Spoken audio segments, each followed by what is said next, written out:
علی رسولہ الکریم اما بعد 3 ذوالحجہ 1443 ہجری 3 جولائی 2022 کو آج ہم اور آپ جامعہ ربانیہ کراچی میں بسم اللہ الرحمن الرحیم کی تفسیر کے حوالے سے جمع ہیں۔ گزشتہ کئی دروس سے بسم اللہ کی تفسیر جاری ہے۔ گزشتہ درس میں آپ کے سامنے اس بات پر ہماری مجلس کا اختتام ہوا تھا کہ جو بھی کام ہم کریں اپنی زندگی میں تو ہر عمل کی ابتدا اور آغاز بسم اللہ سے کریں۔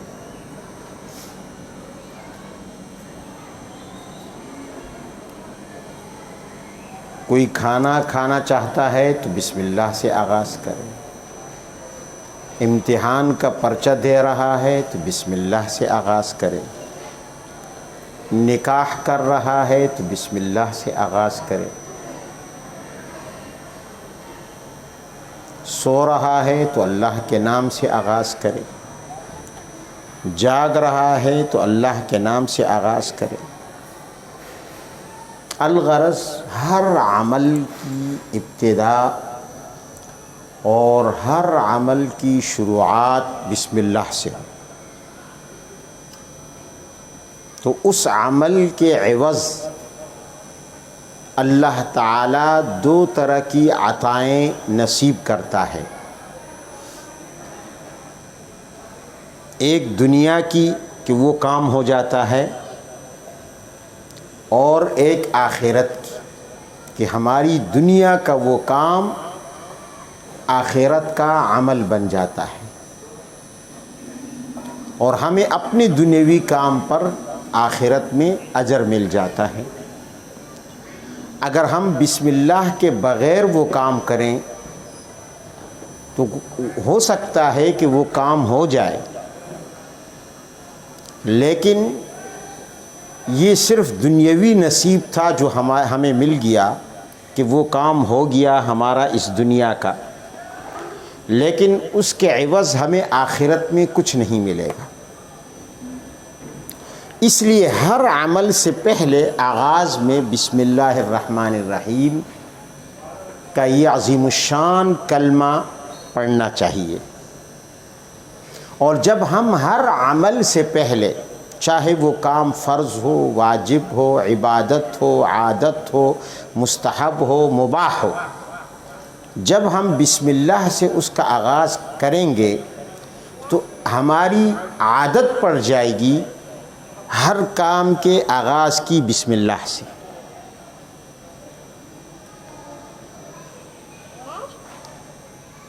اس کا ایک اور پہلو سے اثر یہ ہوگا کہ بسم اللہ الرحمن الرحیم کا یہ جملہ ہمیں بہت سارے ایسے کاموں سے بچا لے گا کہ جو اللہ تعالیٰ کے قہر اور غضب کو دعوت دینے والے ہوں،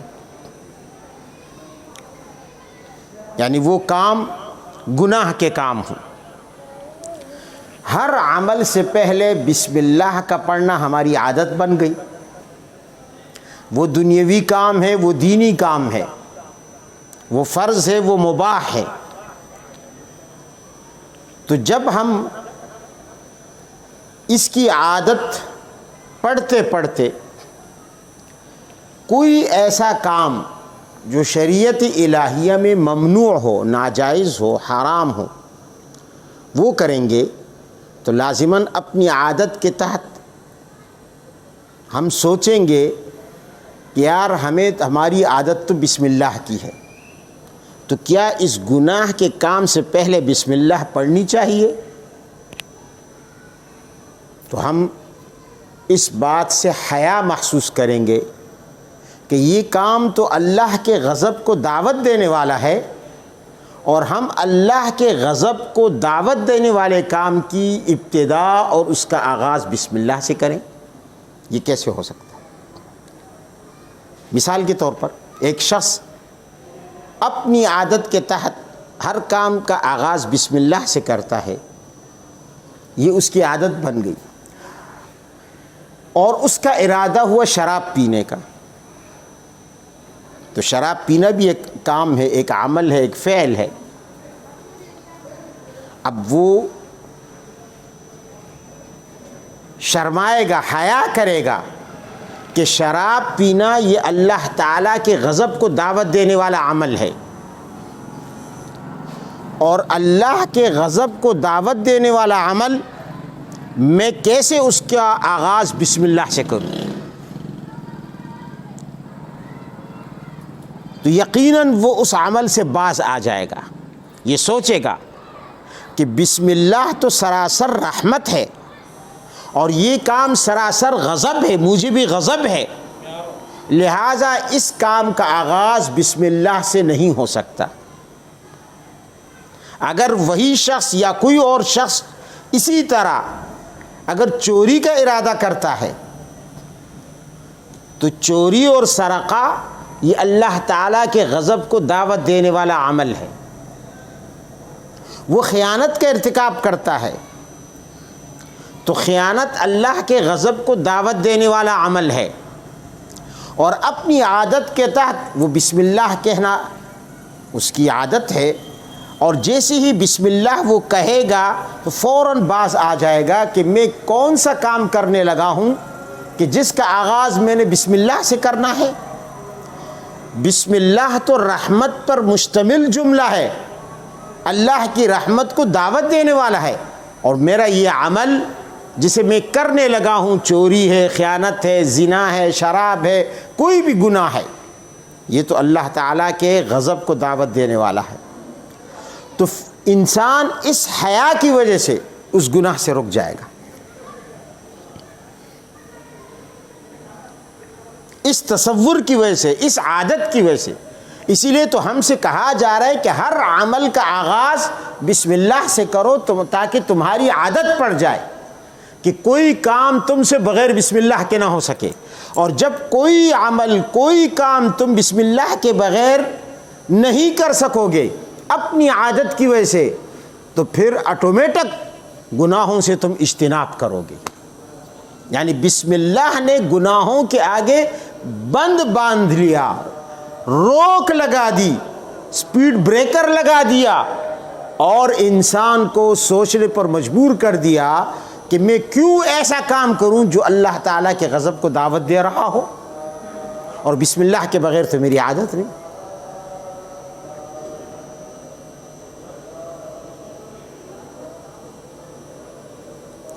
جب ہم بسم اللہ کہتے ہیں، اللہ کا نام لیتے ہیں، تو اللہ تعالیٰ کی ذات کائنات میں، ہم جب قرآن عظیم پڑھتے ہیں تو قرآن عظیم کی تلاوت سے پہلے ہم بسم اللہ پڑھتے ہیں، تو ظاہر ہے کہ یہ کلام کس کا ہے، یعنی ہم کس کے کلام کا آغاز اللہ کے نام سے اور بسم اللہ سے کر رہے ہیں؟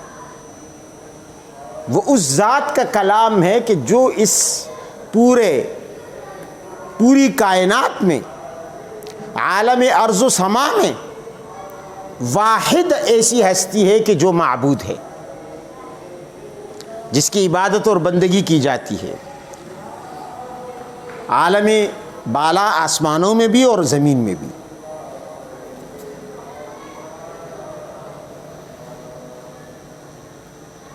تو جب ہم بسم اللہ پڑھتے ہیں تو گویا اور اس بسم اللہ کے ذریعے ہم کلام الہی کا، اس معبود برحق کے کلام کا آغاز کرتے ہیں۔ اس کا مطلب یہ ہے کہ ہم قرآن عظیم کا استقبال کر رہے ہیں، قرآن کی تلاوت سے پہلے قرآن عظیم کا استقبال کر رہے ہیں دو چیزوں سے، ایک اللہ کی عطا سے جو اس کی دین ہے، جو اس کی عطا ہے، اور ایک اس کی طاعت سے۔ کیونکہ معبود کا معنی کیا ہے کہ جس کی عبادت کی جائے اور جس کے ساتھ ہم نے یہ ایگریمنٹ کیا ہے، یہ معاہدہ کیا ہے کہ اگر آپ ہمیں کسی کام کا کہو گے تو ہم کر گزریں گے، اگر ہاں آپ کسی کام سے ہمیں روکو گے تو ہم آگے نہیں بڑھیں گے، تجاوز نہیں کریں گے، ہم رک جائیں گے۔ یہ بحیثیت بندے کے معبود کے ساتھ بندے کا ایک معاہدہ ہے، ایک ایگریمنٹ ہے۔ تو جب ہم بسم اللہ پڑھتے ہیں تو تصور کیا ہوتا ہے؟ ہم استقبال کر رہے ہیں کلام الہی کا، اس ذات کے نام سے جس کے ساتھ ہمارا یہ ایگریمنٹ ہے کہ ہمیں جب وہ جو بھی حکم دے گا ہم کر گزریں گے، اور جس کام سے بھی وہ ہمیں روکے گا ہم رک جائیں گے۔ بات سمجھ میں آ رہی؟ تو گویا ہمیں یہ بسم اللہ بتاتی ہے کہ جب تم نے اس ذات سے معاہدہ کیا ہے کہ جس پر تم ایمان لائے ہو، اس کو معبود سمجھ کر، اس کو الہ سمجھ کر، اس کو رب سمجھ کر، وہ ذات جس کے ساتھ تم نے معاہدہ کیا اپنی عبادت کا اور اپنی طاعت کا کہ میں تیرا فرمانبردار رہوں گا اور تیری فرمانبرداری اور تیرے اس حکم کے کہ کر اور اس حکم کے کہ مت کر جاننے کے لیے کہ تو نے کن کاموں کو کرنے کا کہا، کن کاموں سے کہا کہ مت کر، قرآن عظیم میں کھول رہا ہوں اور تیرا کلام پڑھنے لگا ہوں۔ وہ ذات جس نے کائنات کو وجود بخشا، جس نے اس کائنات کو ایجاد کیا، پیدا کیا، اور وہ ذات کہ جس کے سامنے بندے نے کل کھڑا ہونا ہے، حساب دینا ہے، اور وہ پھر خبر دے گا کہ تو نے صحیح کام کون سا کیا اور غلط کام کون سا کیا۔ تو جب ہم اللہ کا نام لے کر کوئی عمل، کوئی کام، کوئی فعل سر انجام دیں گے، اور خاص طور پر قرآن عظیم کی تلاوت ہم کریں گے، تو آٹومیٹک یہ تصور ہمارے ذہن میں آئے گا کہ ہم کس ذات کا نام لے رہے ہیں اور کس ذات کے سامنے ہم اس کے نام کی مدد حاصل کرنے کے لیے ہاتھ پھیلا رہے ہیں، اس کے نام کی قوت اور برکت حاصل کرنے کے لیے، کیونکہ ہمیں اس ذات کے سامنے کل کھڑا ہونا ہے۔ تو قرآن عظیم کا استقبال جو کیا جا رہا ہے، ایک تو اپنی عبادت کے ساتھ اور ایک اپنی طاعت کے ساتھ، یہ ہے بسم اللہ الرحمن الرحیم کہ قرآن عظیم سے پہلے اس کا آغاز کیوں ہے، ہمیں کیوں کہا گیا۔ دوسری بات، کسی شخص کے ذہن میں یہ سوال آ سکتا ہے کہ میں کیسے اللہ کا نام لوں، کس زبان سے لوں، مجھ سے تو گناہ سرزد ہوا ہے، مجھ سے تو گناہ سرزد ہوا، اب میں اللہ کا نام لے کر کیسے اس کا کلام پڑھوں، کیسے اس کی کتاب کی تلاوت کروں، کیسے اس کے کلام کو کھولوں، مجھ سے تو یہ گناہ ہوا، مجھ سے یہ گناہ ہوا۔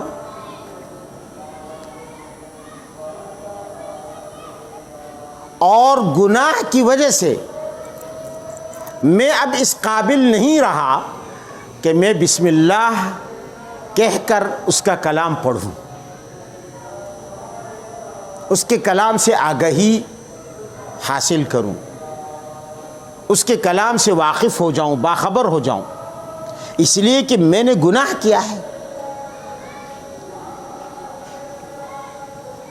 تو اسے کہا جائے گا کہ خبردار، قطعاً اس بات سے حیا مت کر کہ تو نے چونکہ گناہ کیا ہے، اس کے حکم کی خلاف ورزی کی ہے، تو لہٰذا اب تو قرآن پڑھنے سے رہ جائے، اللہ کا کلام سمجھنے سے رہ جائے، اللہ کے کلام سے آگہی اور فائدہ حاصل کرنے سے رہ جائے؟ وہ تو وہ ذات ہے کہ جو گناہگار کو گناہگار سے کنارہ نہیں کرتی. ایسا نہیں ہے کہ اس ذات نے گناہگار سے کنارہ کر لیا. کسی شخص نے گناہ کر لیا، اس کی نافرمانی کر لی، اس نے دھتکار دیا، ایسا نہیں ہے. بلکہ وہ تو مطالبہ کرتا ہے کہ آؤ میری طرف، گناہ کرنے کے بعد بھی پلٹ آؤ، میری طرف سے تمہارے لیے توبہ کے دروازے کھلے ہیں،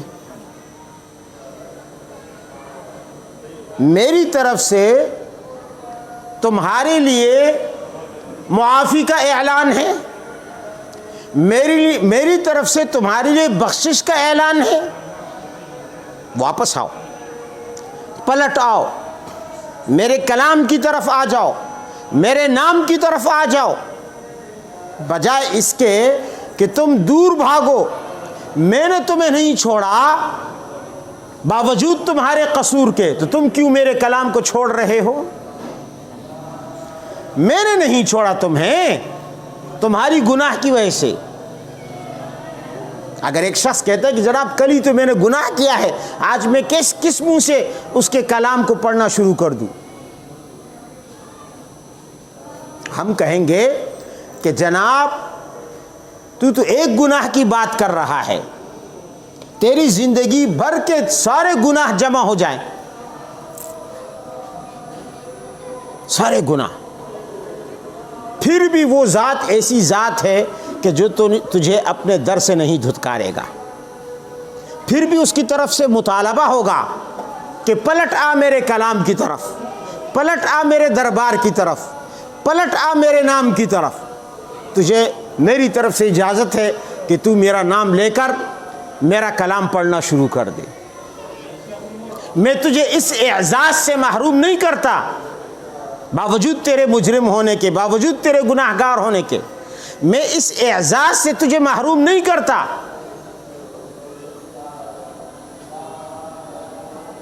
تو نے کل گناہ کیا، آج آ جائے، میں اس گناہ کو بھلا دوں گا، میں اس گناہ کو مٹا دوں گا. شرط یہ ہے کہ انابت کے ساتھ آئے گا، توبہ کر کے آئے گا، رجوع کر کے آئے گا، پلٹ کر آئے گا. یعنی اب ہم ہر دفعہ جب بھی قرآن کھولتے ہیں، جب بھی تلاوت کا آغاز کرتے ہیں، تو ہمیں کیا حکم ہے کہ بسم اللہ سے آغاز کرو، بسم اللہ پڑھو، بسم اللہ پڑھو، بسم اللہ پڑھو. اللہ تعالی ہمارے ذہنوں میں اس بات کو ہر وقت تازہ رکھنا چاہتا ہے، ہمیں یہ یاد دلانا چاہتا ہے کہ ہمارے ذہنوں میں یہ بات ہمارے ذہنوں سے مٹ نہ جائے، محو نہ ہو جائے، ہم بھول نہ جائیں کہ اس کے رحمت کے دروازے بند ہو چکے ہیں نہیں، یا اس نے توبہ کا دروازہ بند کر لیا. جب ہم بسم اللہ الرحمن الرحیم ہر دفعہ پڑھتے ہیں تو ہر دفعہ ہمارے ذہن میں یہ بات تازہ ہو جاتی ہے کہ اللہ تعالیٰ اپنے بندوں کے لیے توبہ کے دروازے ایک ایک ایک ایک کر کے کھولتا جاتا ہے.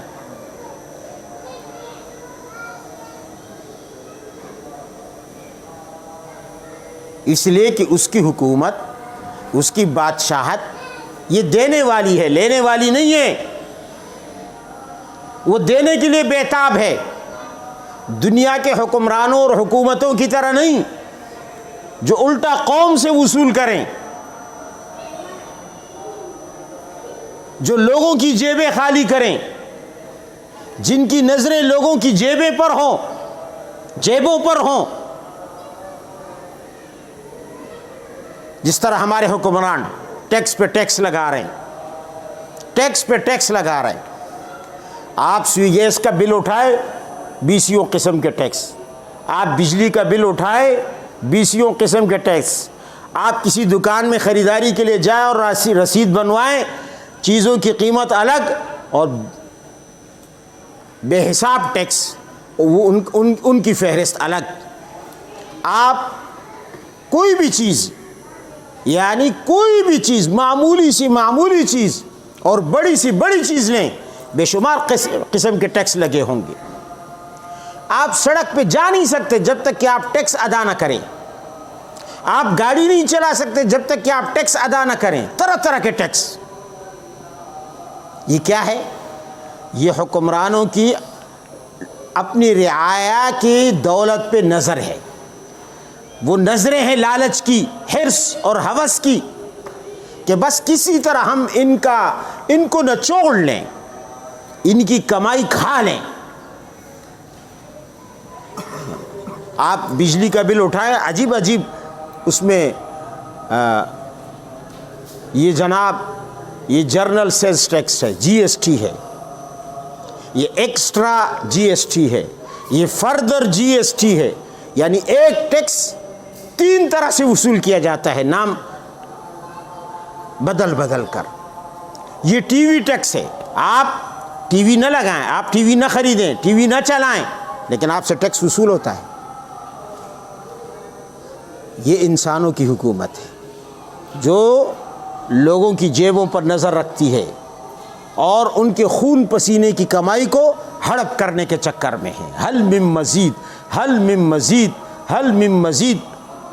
سن 71 میں پاکستان اور ہندوستان کی لڑائی ہوئی، آج تک ہم سے اس جنگ کا ٹیکس وصول کیا جا رہا ہے۔ سڑک ایسا منظر پیش کرتی ہے جیسے عالمگیر جنگ ہوئی ہو، عالمی جنگ، اور اس میں بمباری سے وہ سڑک تباہ ہو گئی ہو، لیکن اس سڑک پہ چلنے کا آپ سے ٹیکس وصول کیا جاتا ہے۔ یہ کیا ہے؟ یہ وہ ظالمانہ حکومتیں ہیں۔ تو مخلوق کی حکومت کیا ہوتی ہے؟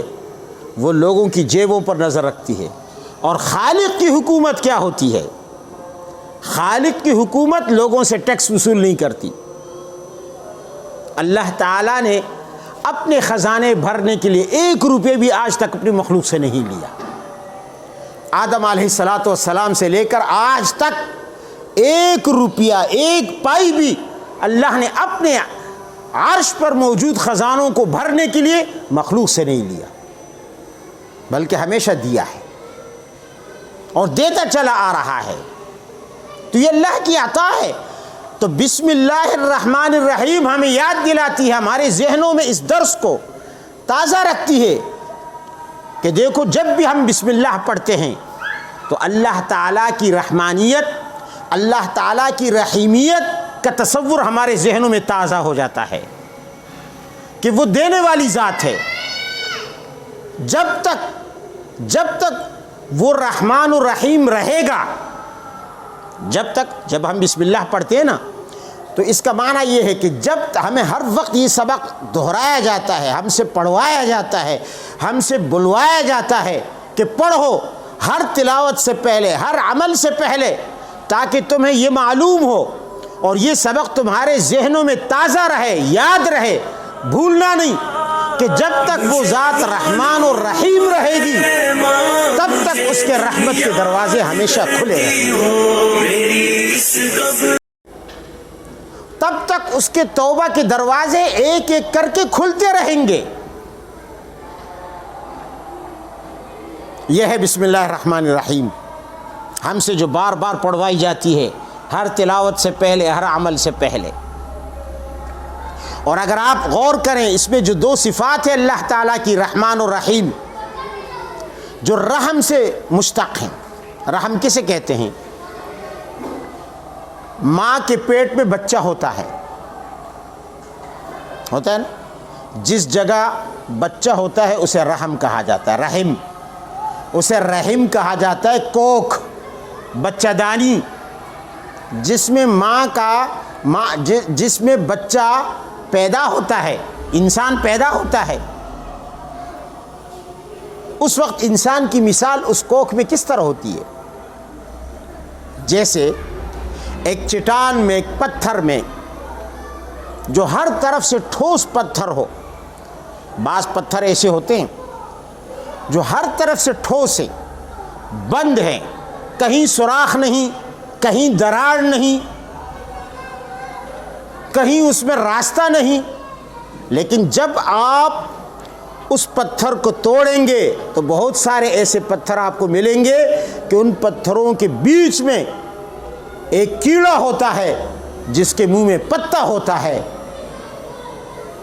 نہ اس کیڑے کے سانس کے لیے، آکسیجن کے لیے کوئی راستہ ہوتا ہے کہ ہوا اس تک آئے، نہ اس کیڑے کو پہنچنے کے لیے، اس کے پاس پہنچنے کے لیے پتے کا کوئی ذریعہ ہوتا ہے کہ وہ پتا اس تک پہنچ جائے۔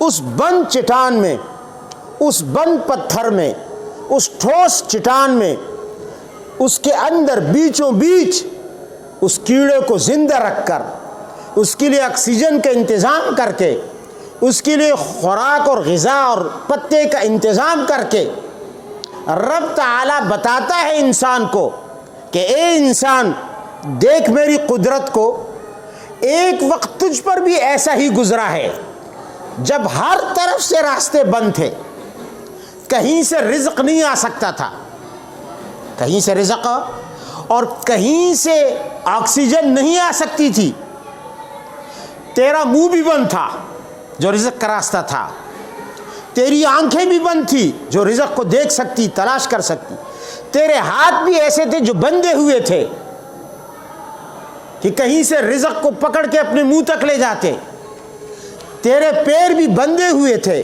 کہ کہیں چل کر تو رزق حاصل کر لیتا۔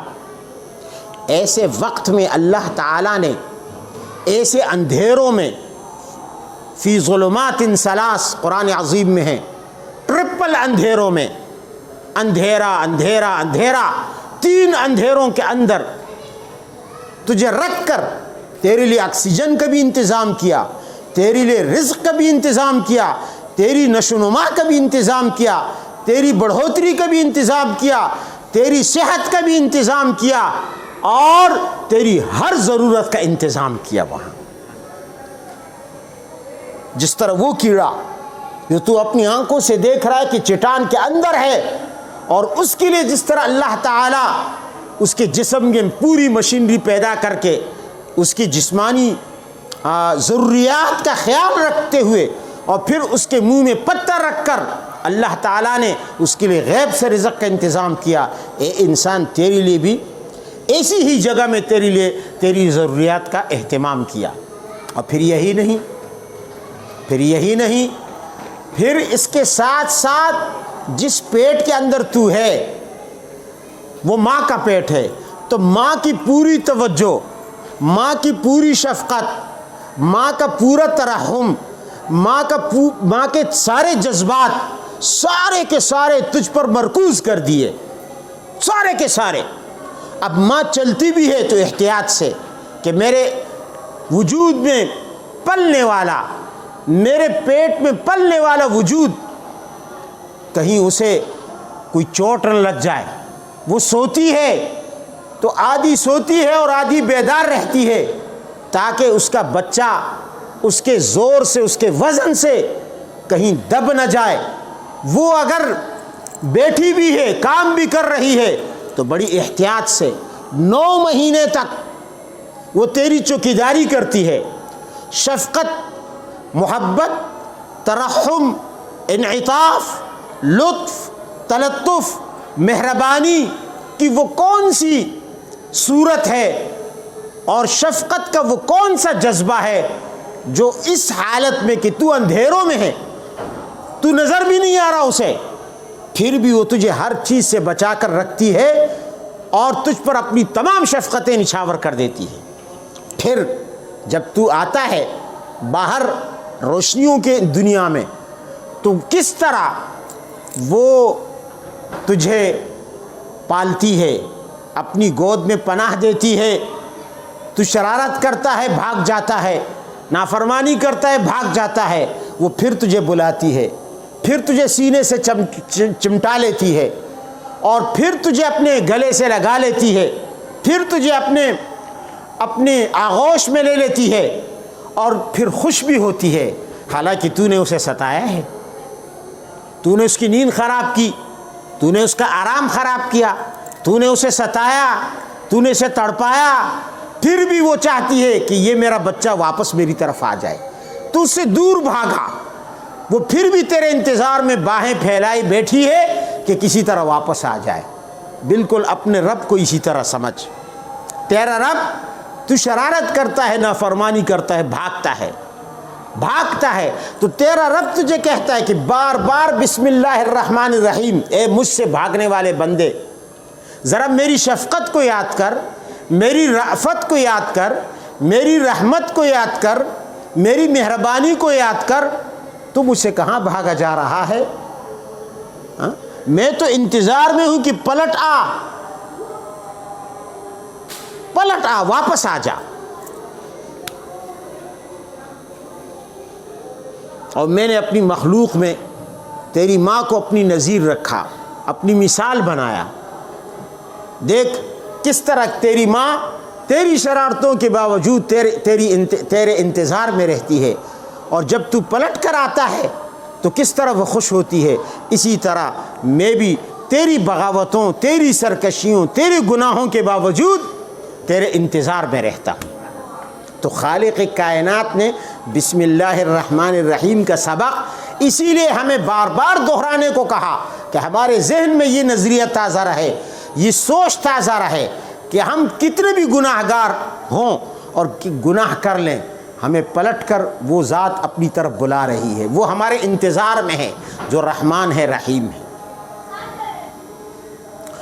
پھر یہ رحمان اور رحیم کے صیغے مبالغے کی صیغے، ایک ہے راحم، راحم کا معنی رحمت کرنے والا، مہربانی کرنے والا، جس میں مبالغہ نہیں ہے، سادہ صیغہ ہے، بمعنی رحمت کرنے والا۔ ایک ہے رحمان، بہت زیادہ رحمت کرنے والا۔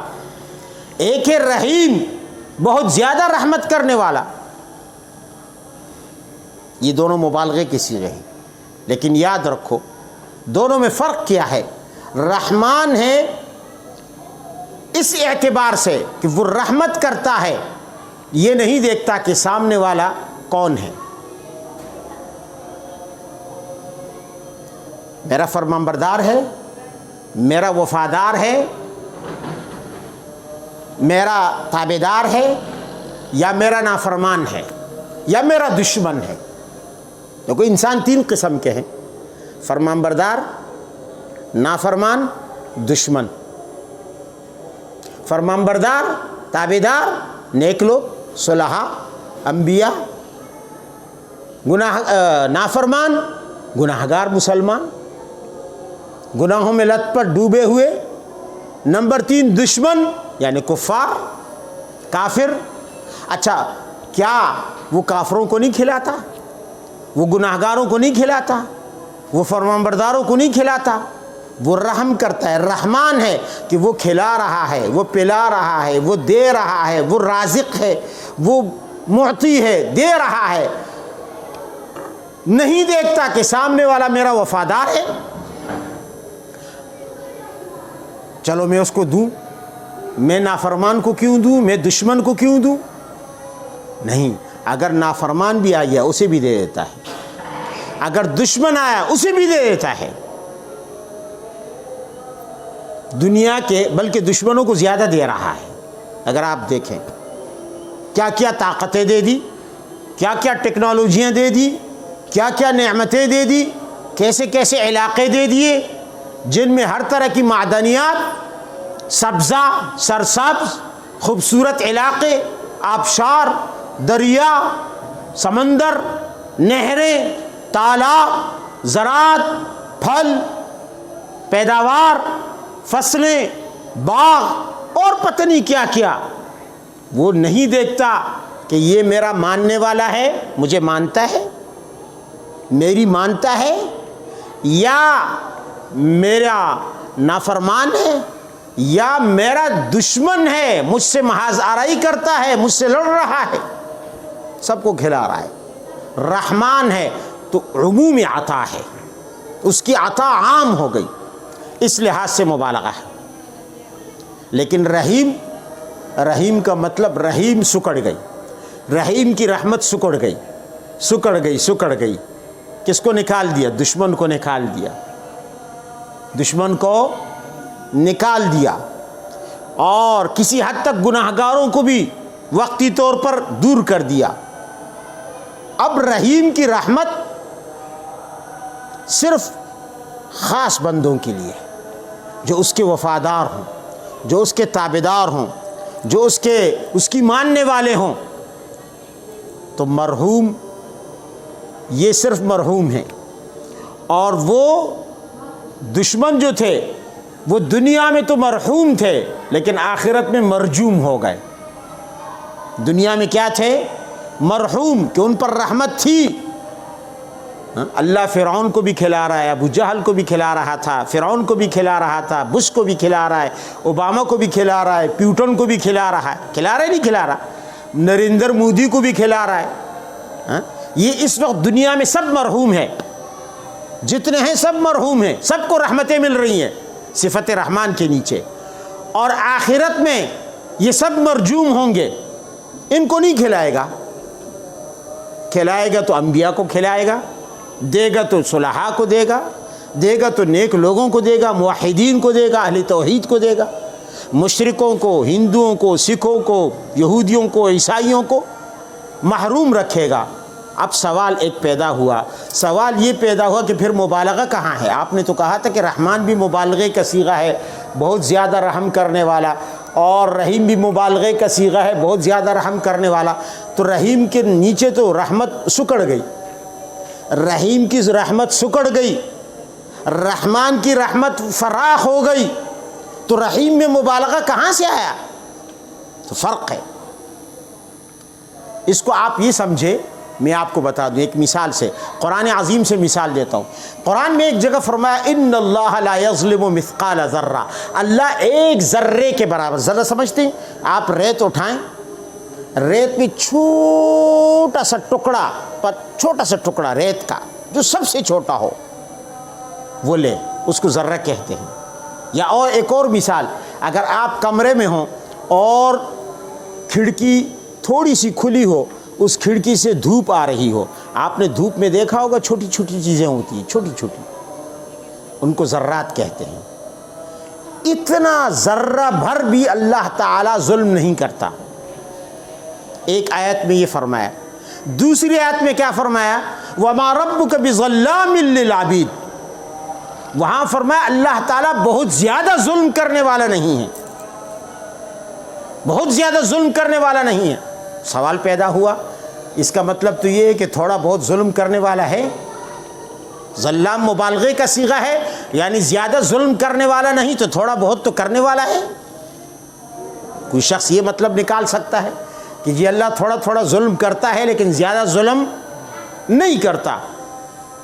حالانکہ یہ مطلب لینا قطعاً درست نہیں ہے۔ تو پھر اللہ تعالیٰ نے اس آیت میں یہ کیوں فرمایا؟ دیکھو ہم نے آیت پر غور نہیں کیا، لا یظلم مثقال ذرہ،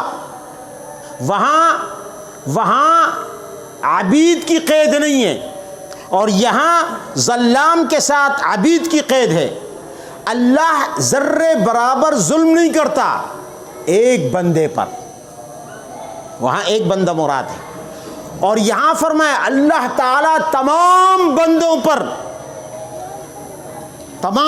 پر کسی بھی قسم کا شدت کے ساتھ ظلم کرنے والا نہیں ہے، زیادہ ظلم نہیں کرتا۔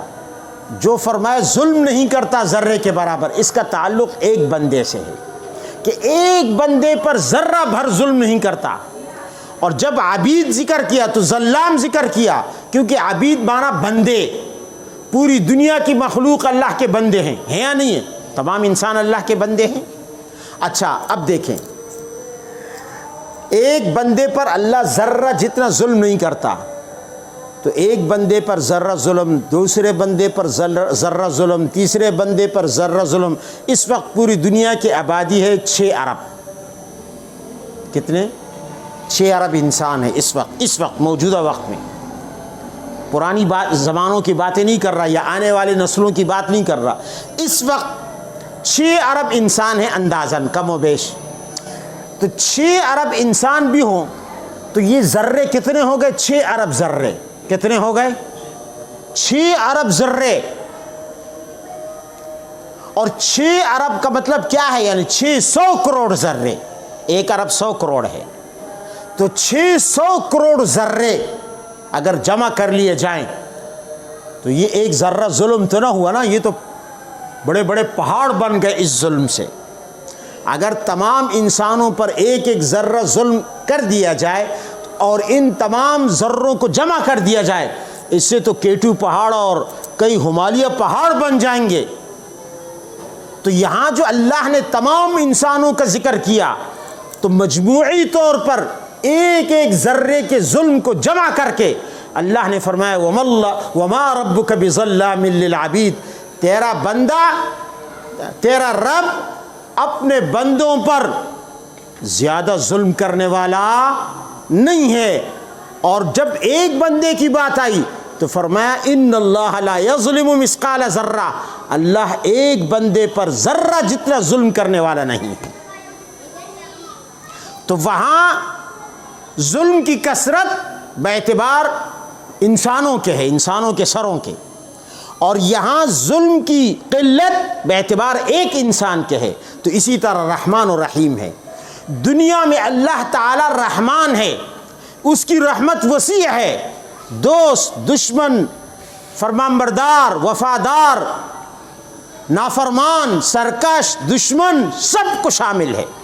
بلکہ انسان تو کیا، جانوروں کو بھی اللہ کی رحمت شامل ہے، سب اس کے رحمانیت سے فائدہ اٹھا رہے ہیں، اس کی نعمتوں سے فائدہ اٹھا رہے ہیں۔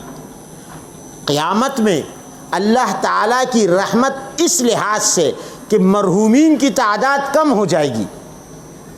دنیا میں تو مرحومین کی تعداد زیادہ ہے جن پر رحم ہو رہا ہے، قیامت میں مرحومین کی تعداد کم ہو جائے گی لیکن رحمت بڑی ہو جائے گی۔